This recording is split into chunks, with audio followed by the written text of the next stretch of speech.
आज चूंकि लोकसभा चुनाव का आगाज हो गया है, लगभग चुनाव आचार संहिता हमको लगता है जल्द ही लग जाएगा पूरे देश में। इसके लिए हमारे नेता आदरणीय चिराग पासवान जी के आदेश पर सभी जिला के अध्यक्ष, सभी जिला के हमारे प्रभारी, सभी हमारे जिला के सह प्रभारी और जो 11 मैंने लोकसभा राष्ट्रीय अध्यक्ष जी के निर्देश पर वहाँ के लोकसभा प्रभारी बनाए थे, उनके साथ आज एक हमारे सभी प्रकोष्ठ के अध्यक्ष, हमारे सभी सम्मानित प्रदेश के नेता के साथ एक हम लोग आज बैठक कर रहे हैं। और बैठक में सभी बूथ तक स्तर तक की हम लोग समीक्षा किए हैं। चूँकि हमारे नेता आदरणीय चिराग पासवान जी कहते आ रहे हैं कि हम लोग 40 सीट पे मजबूती से चुनाव लड़ेंगे। इसका मतलब ये है कि हम जिस गठबंधन में हैं, उस गठबंधन में हम जहाँ से चुनाव लड़ेंगे वो उतना ही महत्वपूर्ण वहाँ मजबूती से लड़ेंगे जितना हम लोग दूसरे भी साथी अगर लड़ेंगे उतना ही मजबूती से लोक जनशक्ति पार्टी रामविलास का एक एक कार्यकर्ता, एक एक नेता हमारा सबसे आगे रह करके चुनाव जिताने का काम करेगा और उसी मजबूती से चुनाव लड़ेगा। इसी सिलसिले में आज श्री कृष्ण चेतना परिषद दरोगा राय पथ पे है, यहाँ बैठक रखे हैं और बैठक में हमारे सभी नेता इकट्ठा हुए हैं। बूथ स्तर तक हम लोग समीक्षा किए हैं। लगातार संकल्प यात्रा के तहत या अन्य सभी हमारे प्रभारी लगातार प्रखंड वाइज, पंचायत वाइज कार्यक्रम किए हैं। सबका हम लोगों ने आज समीक्षा किया। अब बहुत शानदार बैठक रही और हमारे जो संगठन है, मेरा जो नेता का मूल उद्देश्य था कि बिहार के मतलब बूथ स्तर तक संगठन, हमारे संगठन की मजबूती आज दिखी है और हम लोग चुनाव में 40 सीट पे लड़ेंगे और गठबंधन में जहाँ सीट मिलेगी मैं बता ही चुका हूँ। और लगभग हम 11 जो हमारा चिन्हित लोकसभा है वहाँ का भी हम लोगों ने लोकसभा वाइज समीक्षा लिया। वहाँ भी बूथ कमेटी हमारी आ गई है और सभी हमारे कार्यकर्ता उत्साहित हैं, लगे हुए हैं निरंतरता में संगठन का काम करने में। आगे अब आप लोग बताइए। मैं स्पष्ट रूप से कह चुका हूं कि आदरणीय देश के यशस्वी प्रधानमंत्री का ये सरकारी कार्यक्रम था। एनडीए की कोई बैठक होगी, एनडीए की अगर कोई बड़ा कार्यक्रम होगा, छोटा कार्यक्रम होगा, उसमें निश्चित रूप से हमारे नेता रहेंगे। वो सरकारी बैठक थी, उस क्षेत्र के सांसद विधायक वहाँ उपस्थित थे और वहाँ के जिला के अध्यक्ष मेरे वहाँ पर बजाबते पीएम के प्रोटोकॉल के तहत पास बनता है। जिला अध्यक्ष हमारे पूरे जिला की कमेटी वहाँ उपस्थित थी।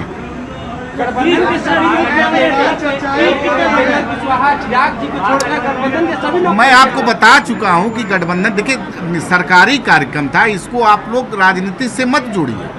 राजनीतिक जिस दिन मंच होगा, साझा होगा, उसमें आप लोगों को दिख जाएगा कि चिराग पासवान किस मजबूती से गठबंधन के साथ।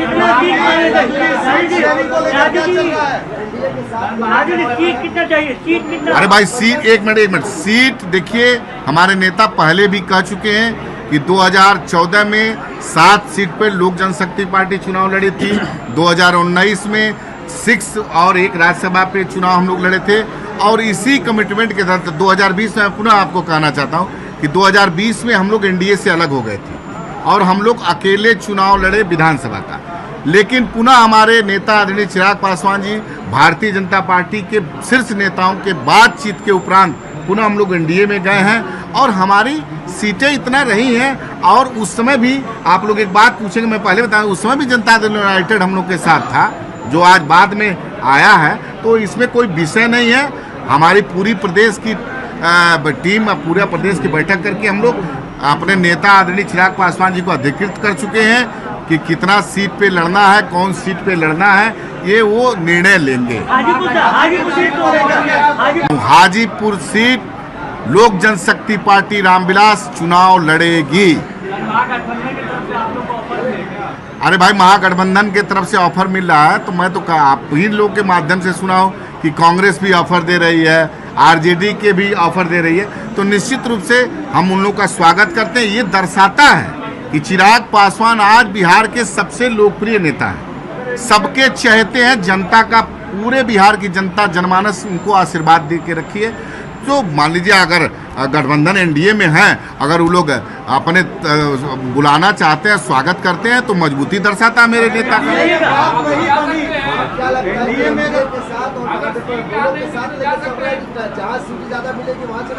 नहीं, देखिए ऐसा नहीं है। हमारे नेता स्पष्ट पहले ही कह चुके हैं कि प्रधानमंत्री आप ही लोग उनको मोदी जी का हनुमान तक बताए हैं। तो मोदी जी के जो विज़न है, मोदी जी ने जिस तरह से देश को आगे ले जाने का काम किया, मोदी जी का जो काम करने की शैली है, उससे मेरे नेता हमेशा प्रभावित रहे हैं। हम 2020 में अकेले भी लड़ रहे थे, उसमें भी हमारे नेता कभी मोदी जी के प्रति हमेशा उनका एक सम्मान रहा है, उनकी नीतियों पर सम्मान रहा। हाँ, बिहार में हमारा vision Bihar first, Bihari first था, जिसमें पलायन का मुद्दा हो, जैसे नौजवानों को बेरोजगारी का मुद्दा हो, स्वास्थ्य शिक्षा समस्या, किसानों की समस्या, उसको लेकर निरंतरता में हम लड़ाई लड़े हैं।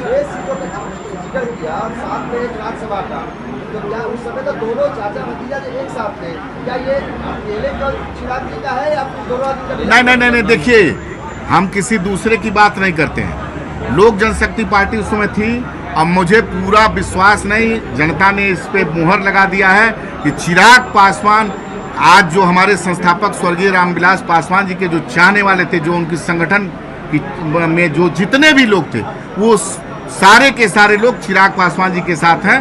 तो असली लोक जनशक्ति पार्टी हमारी है और इसलिए हमारा हक बनता है उतना। अब दूसरे की बात हम नहीं कहेंगे, गठबंधन की मर्यादा है। चाचा भी दाव ठोक रहे हैं और हाजीपुर सीट को लेकर 100% ये फाइनल है। अरे भाई, हाजीपुर सीट से हम लड़ेंगे। अरे भाई, सबका अधिकार है, वो उनका अधिकार है, वो अपनी बात कर रहे हैं, हम अपनी बात कर रहे हैं। अब इसके लिए प्रत्यक्ष को प्रमाण की आवश्यकता नहीं होती है। हाजीपुर की लगभग पूरी भारतीय जनता पार्टी की इकाई ने लिखित रूप से प्रधानमंत्री जी को भी लेटर लिख दिया है कि हाजीपुर से कौन प्रतिनिधित्व करे। मोदी जी ने परिवारवाद का सवाल उठाया है। एक मिनट, अरे घर में लड़ाई कहाँ है? कोई लड़ाई नहीं है। हमारे पास संगठन है, हमारे पास लोकप्रियता है, हमारे नेता के विजन में लोगों का विश्वास है। घर और की लड़ाई नहीं रहेगी। वो अलग दल है, हमारा अलग दल है। अरे भाई, कोई कहता है तो चलें। आप कोई कहता है 16 तारीख को रैली जो हम लोग वो अपना यात्रा का जो समापन किए थे, उसमें आपको दिखा नहीं हाजीपुर में क्या माहौल था? देखिए, आप हमारे वो अगले दूसरे दल, किसी दूसरे दल के वो अध्यक्ष हैं, वो क्या कह रहे हैं नहीं कह रहे हैं। गठबंधन धर्म की हम मर्यादा में बोलते हैं और मर्यादा में ही बोल रहे हैं। प्रधानमंत्री मोदी परिवारवाद का सवाल उठाया, क्या कहेंगे राजू जी? परिवारवाद क्या कहेंगे? परिवारवाद क्या है राजू जी? अब कहाँ से आपको सूचना मिली है, हम नहीं बता पाएंगे। हम तो 40 सीट की, आप 23 की बात कर रहे हैं, हम 40 सीट की बात कर रहे हैं। हम 40 सीट पे चुनाव लड़ने जा रहे हैं। अरे भाई, जिस है एनडीए में है और 40 सीट पे चुनाव लड़ने जा रहे हैं। अरे भाई, परिवारवाद, देखिए परिवारवाद क्या है। हमारे परिवार को तोड़ करके हमारे नेता के स्वर्गवास हो जाने के बाद चिराग पासवान जी को रोड पर छोड़ दिया गया था। चिराग पासवान जी ने ये बात तो है ही है कि रामविलास पासवान जी के सुपुत्र हैं, लेकिन उनके स्वर्गवास के बाद जिसकी जो लोग आज दावेदारी ठोक रहे हैं, वो लोग तो रोड पे छोड़ दिए थे। पार्टी तोड़ा, परिवार तोड़ा, घर से बेदखल किया। उसके बाद बिहार की जनता ने चिराग पासवान जी को के नीतियों पर अपनी मुहर लगाई है। जनता मालिक होती है।